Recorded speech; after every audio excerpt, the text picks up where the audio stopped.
Hi, I'm Graham Blackburn, and this is Traditional Woodworking by Hand.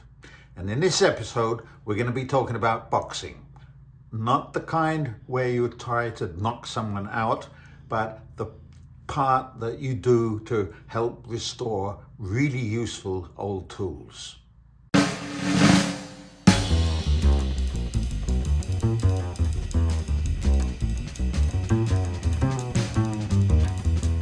You know, I've been getting a lot of queries about where to find all these old tools. And you'd be surprised that apart from places like eBay and Etsy, there are still lots of them to be found at flea markets, junk sales, even antique markets. But if you don't know what you're looking for, you might not think that anything was worth anything. But here's an example of something that I found recently at a yard sale. And there was a whole box of these, and I bought the whole box. There must have been like maybe 10 or 15 of these planes in there, and I paid $30 for the whole box. So what's the first thing to do? Or how do you know that this is going to be useful? Well, the first thing is to take it apart, and usually you can't get the wedge out. So here's the trick for disassembling the plane without damaging it.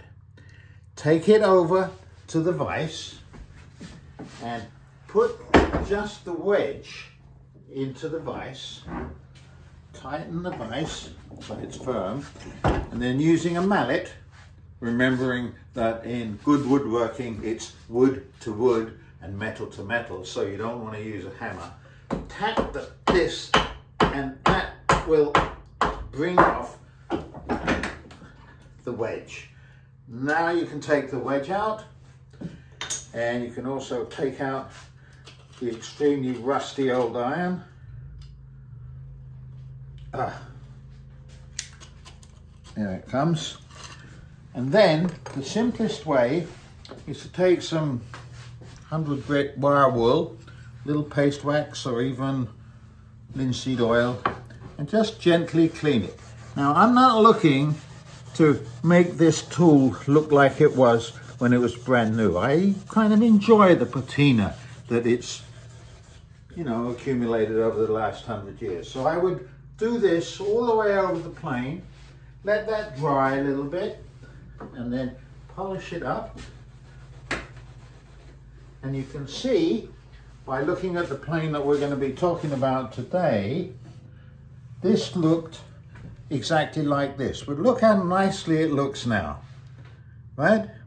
So first thing is, don't be deceived by the terrible state that a lot of these old tools look for.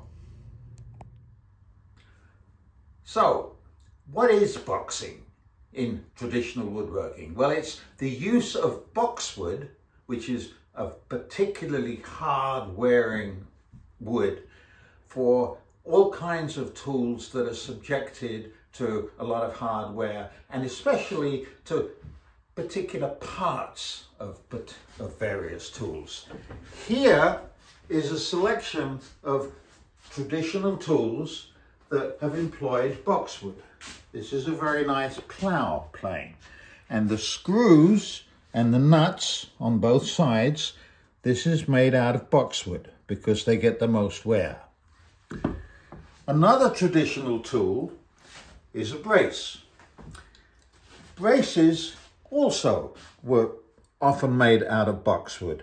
Now, because when you use a brace, this part is cross grain and subjected to the greatest strength, very often an extra piece of metal framing would be put in there to strengthen it. So this is a boxwood brace, or properly known as a boxwood framed brace. Here is another tool that commonly had a boxwood handle. This is a keyhole saw, and it's a very narrow, thin piece of wood. It needs to be strong, so very often keyhole saws have boxwood handles. One other tool, we've talked about this in previous episodes, is a little traditional spoke shave. And as you can see, it looks very delicate and it's very thin and small, so it needs to be strong too. So many of these were made out of boxwood. Here is something that everybody should have. This is a boxwood rule. Now, the purpose of a rule is to be able to take accurate measurements. You can't take accurate measurements if the tool that you're using is made out of wood that will shrink and expand. So one of the advantages of boxwood, because it takes so long to grow and that the grain is so tight together, is that it keeps its shape. So you can rely on a boxwood rule to give you a permanent exact measurement. Probably the most common example of boxing, that's the term for using boxwood to strengthen and reinforce different tools, is in planes. Now here is a whole selection of planes, and you can see the different kinds of boxing. In this plane, this is a beading plane, and this edge that makes the quirk, that if it were made out of the same wood as the rest of the plane, which is typically beech, would wear down very fast. So all they did was to insert a slip of boxwood down the entire length of the plane. That's called slip boxing. Here is another plane, also a beading plane, but it's had someone's attached a fence to it. But this makes a bead not at the edge of a piece of wood, but in the center, so it has two slip pieces of boxing. It can get even more complicated. Here is what was originally a much more expensive plane, and here you see the entire, almost the entire sole is made out of boxwood. Here is yet another example where you see two pieces of boxwood. Here is a pair of planes designed to cut the side of a rabbit. So it necessarily needs to come into a sharp point. There's a left-hand plane and a right-hand plane, and there's yet another form of boxing. One last example that I'm going to show you that we talked about in a recent episode is the boxing that you get sometimes on really good quality badger planes. Because this plane is designed to be used with this corner in and against the wood, the entire corner has been reinforced with boxing. So those are some examples of how common boxing and the use of boxwood is in traditional woodworking. So here is one of those planes that I mentioned before that I bought in a whole box that I've already disassembled. I've cleaned up the body. I've even sharpened the iron, and we'll talk about how easy it is to sharpen these irons because a lot of people think that's very difficult, but it needs a little repair to its boxing. You can see that here it's missing a bit, and at the front it was missing a bit. So let's talk about boxwood and how you can repair some boxing.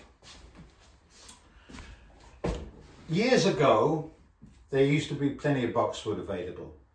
And even today, you can go to almost any nursery and you can buy a boxwood shrub. But it's the very reason that makes boxwood so useful for woodworking that makes buying it at a garden centre not much sense, because it takes so long to grow. It's the fact that it grows so slowly that the rings are so tight together and the wood is so very hard. And unfortunately, in this day and age, we've used up most of the big boxwood. At least we've used up the native boxwood. You can still find Turkish boxwood, but before I go any further, I should point out there's no reason why it has to be boxwood. Any hard-grained piece of wood would be good. I have over here a couple of other pieces of hardwood which would work equally well. It's a piece of ebony. I keep scraps of nice wood here. Here's a piece of magnolia. But any really hard piece of wood would work really well. But I got lucky. 20 years or so ago, someone gave me a big piece of boxwood. So I'm going to show you how I make some boxing for this particular plane. I started out by putting this piece in the vise and making 2 saw cuts. And then I bored across the bottom and I ended up being able to pull out a piece of boxwood, just like this. The next step was simply to measure the piece that I took out and saw it to the right depth and the right length that I needed to replace the missing piece of boxwood. So I did it in 2 pieces, but you see how that fits in there and that fits in there. And that was just a question of taking a piece like this and then using my bench hook, sawing it to length, sawing it to width, and then carefully putting it in the vise, using first of all my handy jack plane. I got it down roughly to the right size, and then using my finish plane, I finally planed it until each piece fit perfectly in here. One piece I've already done.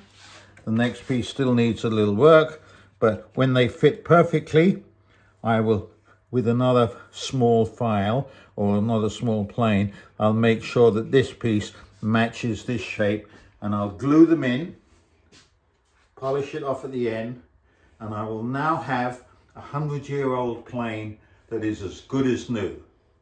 That's an example of how to repair slip boxing.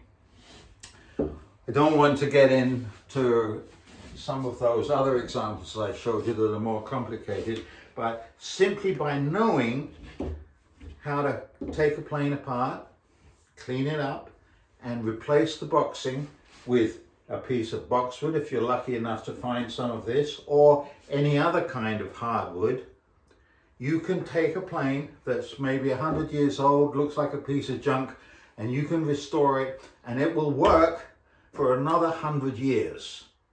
I doubt very much if any of my electric tools will still be working in 100 years. But that's what boxing is all about. So I encourage you to keep looking for old tools, and don't be, disappointed if it needs a little repair like boxing. It's an easy thing to do. And that way you'll have access to a whole bunch of really great tools. So if you find that interesting, you like that, don't forget, hit the subscribe button and the little like button that comes up after.